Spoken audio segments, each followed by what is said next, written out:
Leo tena. Kwani waganga pia ugua mapenzi? Vibaya sana. Ndio maana kuja kwa mganga pia kuna dawa za mapenzi, dawa za kufarakanisha, dawa sijui za nini, kila dawa iko hapa. Sasa mimi sijafuata dawa za kufarakanisha, na jambo moja tu nataka unisaidie. Naambia. Na mume wangu huyo. Yaani nataka umtengeneze. Unajua kumtengeneza? Ndio shosti. Maana nahisi kama yuachipuka. Na mimi nasikia uchungu. Alali nyumbani. Alali nyumbani kipika hali, akija yaje asubuhi. Wajua kuna vitu vingine sio lazima kuja kwa mtabibu. Matatizo yako nyumbani. Mimi haina haja tampige ramli hapa. Wampikia chakula gani asubuhi? Wewe ataweza kuampikia uji yenyewe una sukari. Lazima awe uji, si ndio? Hakuna mtoto wa kiume hapa petiwe. Ushakumpelekea maji chooni. Kazi gani kuna shawa?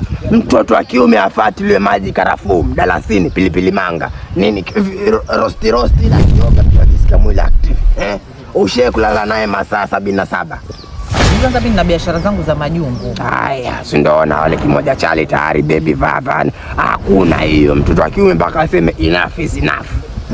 Mambo gani haya? Sasa utanisaidiaje mganga? Mimi hapa siwezi ngakusaidia na dawa yoyote. Huo ni uharibifu wa dawa. Wewe nikikuangalia pia kwa vitu vyako pia uvisafishi vizuri.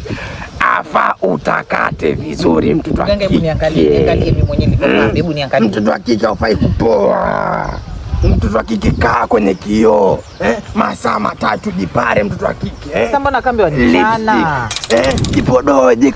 Acha kufunga vilemba kila siku hivyo. Mtoto wa kike afaa nywele kama nyingine uzeke vizuri nini? Mambo gani ya mtoto wa kike nawe? Acha kuzuba. Mtoto wa kike mvalie kile light skin kile, akiangalia hivi ona baka moyo. Wewe ukuvaa mabuibui, labda tavaa majalbabu. Wewe ni mganga kweli ama nitapeli? Sio tapeli, mimi nakupasha shosti. Mambo gani haya? Wewe vitu vingine sifa kuja kufuata mganga, mwasumbua mizimu. Mizimu achoka. Mizimu ataka kutatua. Sasa utanisaidia ama unisaidie? Labda kesi za mashamba, kesi sijui za nini, za kudhulumiwa, lakini kesi za mapenzi hazifai kuja hapa. Kwa hiyo nende zangu. Nenda kajifundishe huko. Kungu wako alikuwa nani wewe? Ama uwe kungu, mimi niwe kungu wako, keti hapa wiki nzima nikufundishe. Una haya ati nikaa hapa wiki nzima. Njoo nikufunde hapa hivi. Nenda. Ovyo, tapeli. Nikufundisha hapa. Labda hata hujui kukuna nazi wewe.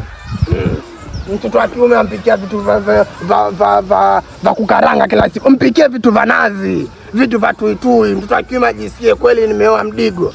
Wapika vitu vya kibara hapa, maragi ya kunguo. Mambo gani haya? Sasa nikata vibe.